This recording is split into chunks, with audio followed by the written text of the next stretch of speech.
ये दूसरी बार आरोपी को हाजिर किए हैं। ये केस में इससे पहले 5 दिन का पीसीआर ग्रांट हुआ था और उसके बाद में आज कोर्ट में आरोपी को हाजिर किए। हाजिर करने के बाद में पुलिस ने इन्वेस्टिगेशन में उनके जो पेरेंट्स हैं उनका जवाब रिकॉर्ड किए। उसके बाद में सांगली गए। उसमें कहीं भी ये रिकॉर्ड पे नहीं आया है कि ये जो आरोपी है इसने किसी भी बच्चे का शोषण किया। हमारा यही बोलना था कि 370 आईपीसी जो लगाई गई है वो गलत लगाई गई है उन पर।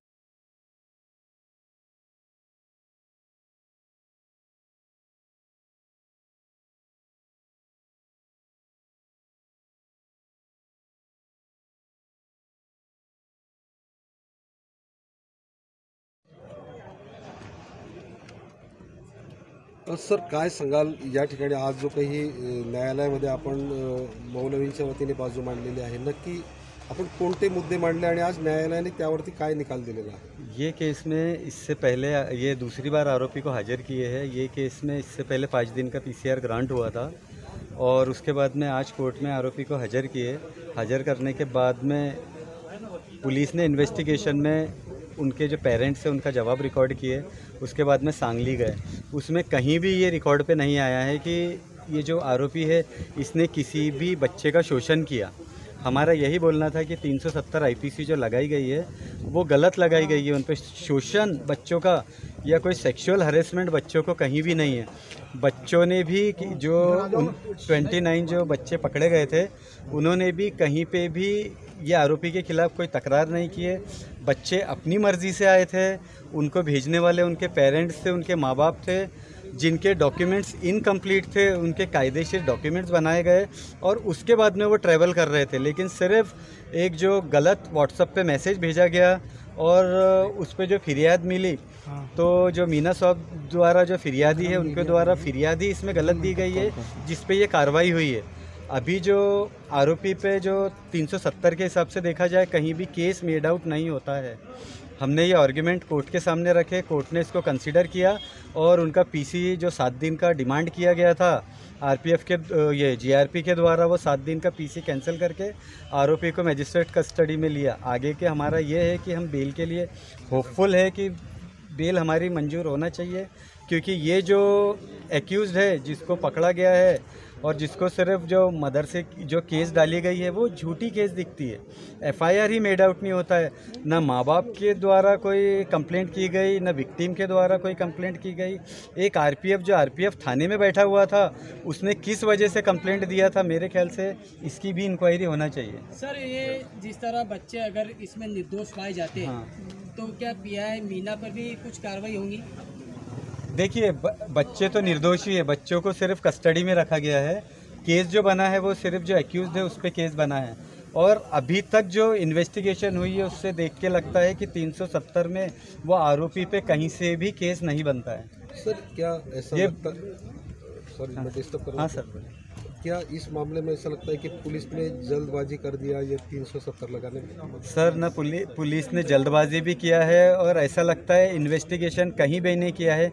एक आरपीएफ थाने में बैठा हुआ है, किसी विक्टिम का, किसी बच्चे का स्टेटमेंट रिकॉर्ड नहीं है, वो कैसे कंक्लूजन तक पहुंचा है कि 370 में गुना मेड आउट होता है? सबसे पहली बात। और उसकी फिरियाद पे ये तपास को आगे बढ़ाया गया है। अभी आप 5 दिन के रिमांड में अगर देखा जाएगा तो यही बताता है कि जल्दबाजी किया, क्योंकि जो माँ बाप ने जो स्टेटमेंट दिया है वो आरोपी के फेवर में दिया है कि हम उनकी मर्ज़ी से टिकट का पैसा खर्चा करके 2 महीने पहले से रिजर्वेशन करके वो लोग जा रहे थे। सर क्या इसमें जो बच्चे ले जा रहे थे सबके पास कानूनी प्रक्रिया पूरी की गई थी? सर, कानूनी हर तरीके से कानूनी प्रक्रिया पूरी की गई थी। उनके माँ बाप के ओरल कंसेंट है सर, जो कि जीआरपी ने रिकॉर्ड पे लिया है। आज उनका सबमिशन था कोर्ट के सामने कि जो माँ बाप है इनके ओरल कंसेंट से ही बच्चों को लेकर जाया जा रहा था। यहाँ तक कि उनके माँ बाप ने कुछ पैसे टिकट के भी लिए और बच्चों के खर्चे के भी लिए दिए थे। सर सरकार पक्ष ने एक मुद्दा इसमें ये किया है कि आधार कार्ड का कुछ तो भी उन्होंने प्रश्न चिन्ह खड़ा किया है। सर, एक बात बताइए, अगर कोई गरीब बच्चे हैं और उनके पास आधार कार्ड नहीं है और कोई उसकी प्रॉपर प्रोसीजर फॉलो करके आधार कार्ड बना रहा है, तो उन्होंने तो वो गरीब बच्चों की मदद के लिए ही डॉक्यूमेंट्स तैयार किए थे सर। तो वो तो कोई गुनाह नहीं है। 370 इसमें प्रीमा फेसी अट्रैक्ट नहीं होता है सर। ये जल्दबाजी में दाखल किया हुआ एक गुन्हा है। हे आपण जे विचारले ह्या एक जन्मतारीखबद्दल फक्त योगायोग आहे।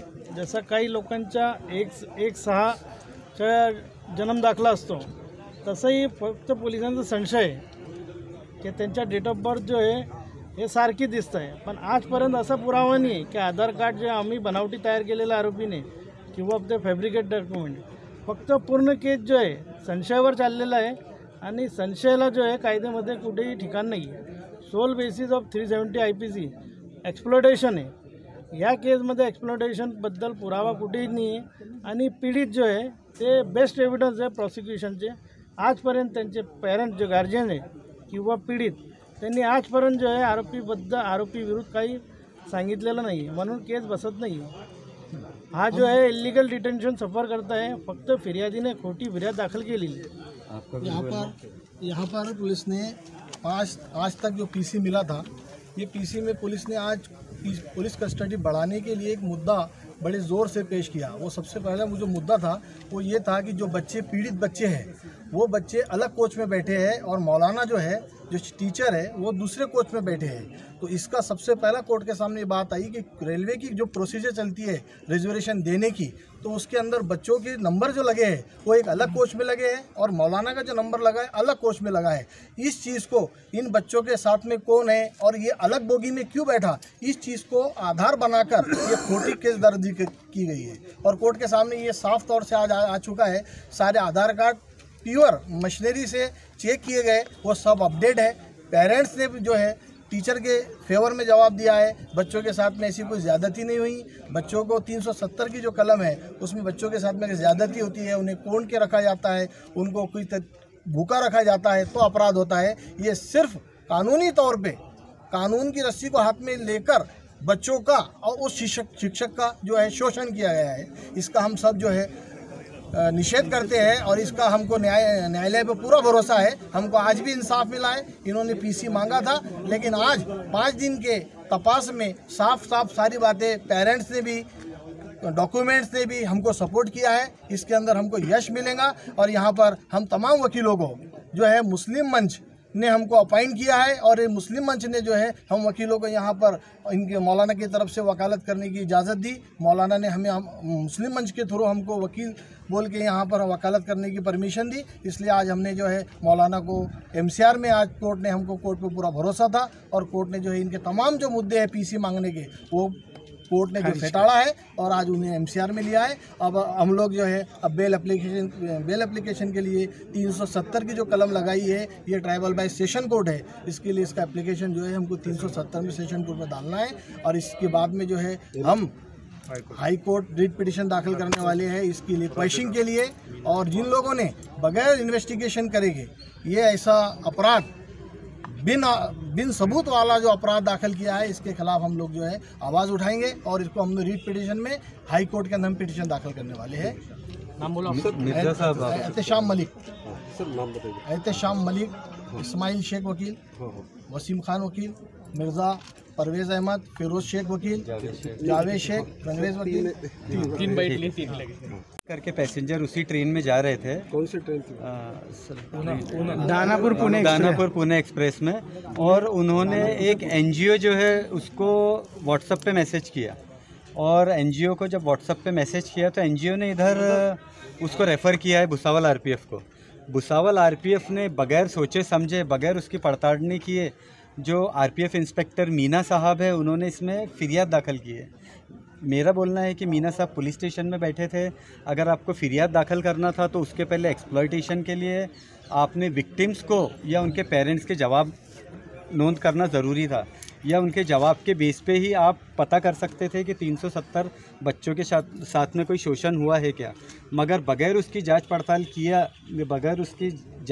किए बगैर FIR रजिस्टर हुई। FIR रजिस्टर होने के बाद में ये जो मौलाना है इनको कस्टडी में लिए और कस्टडी में लेके इनको कोर्ट के सामने प्रोड्यूस किए।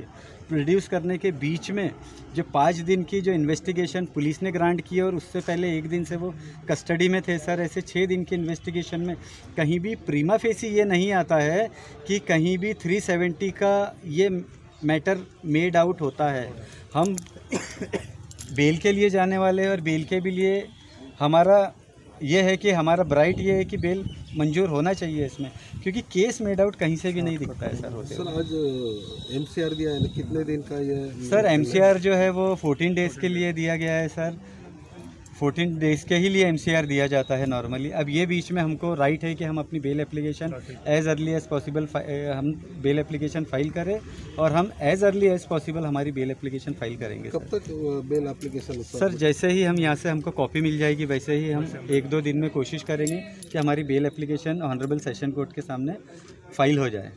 आपकी जीत हो गई ऐसा लगता है आज के इसमें? हाँ सर, अभी तक तो ऐसा लगता है कि हम लोगों ने जो हमारे जो ग्राउंड्स रखे हैं वो कोर्ट ने कंसीडर किया है, और इसीलिए 7 दिन का जो पुलिस रिमांड था वो पूरा कैंसिल करके एक्यूज को डायरेक्ट एमसीआर में दिया। पुलिस ने एक बात किया न्यायालय के सामने कि यहाँ पे अभी जांच अधूरी है, जांच अधूरी है ना सर, जांच अधूरी है तो वो बगैर इंटरोगेशन के, बगैर आरोपी के भी अपनी जांच वो पूरी कर सकते हैं, जो जवाब है वो ले सकते हैं। उसके बाद में जो स्टेटमेंट रिकॉर्ड करना है उनके घर वालों की या कोई डॉक्यूमेंट्स निकालना है उनको, उसके लिए आरोपी की कहीं भी गरज नहीं है। इसीलिए पुलिस ने उनको जांच के लिए उनके पास भरपूर समय है। और रही बात आरोपी के इंटरोगेशन की और उसकी लिबर्टी की, कोर्ट ने उसको कर्टेल करके आरोपी को एमसीआर में लिया। सर आपका शुभ नाम? मेरा नाम